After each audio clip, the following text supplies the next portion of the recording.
The U.S. military is preparing for the possibility of sustained weeks-long operations against Iran if President Donald Trump orders an attack in what could become a far more serious conflict than previously seen between the countries.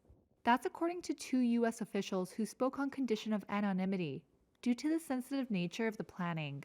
The disclosure raises the stakes for the diplomacy underway between the United States and Iran.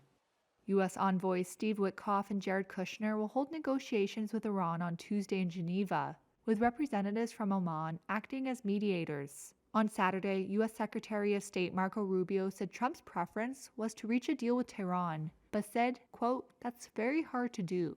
Meanwhile, Trump has amassed military forces in the region, raising fears of new military action.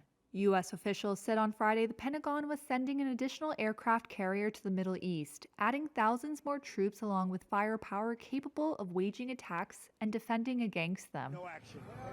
On Friday, Trump was asked if he'd want to see regime change in Iran. Well, it seems like that would be the best thing that could happen. For 47 years, they've been talking and talking and talking. In the meantime, we've lost a lot of lives. Trump has long voiced skepticism about sending ground troops into Iran, and the kinds of U.S. firepower arrayed into the Middle East so far suggest options for strikes primarily by air and naval forces. Asked for comment on the preparations for a potentially sustained U.S. military operation, a White House spokesperson said, quote, "President Trump has all options on the table with regard to Iran." The Pentagon declined to comment.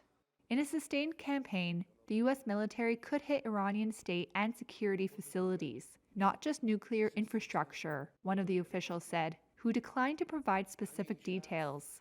Experts say the risks to U.S. forces would be far greater in such an operation against Iran, which boasts a formidable arsenal of missiles. Trump has repeatedly threatened to bomb Iran over its nuclear and ballistic missile programs and crushing of internal dissent. Iran's Revolutionary Guard has warned that, in case of strikes on Iranian territory, it could retaliate against any U.S. military base.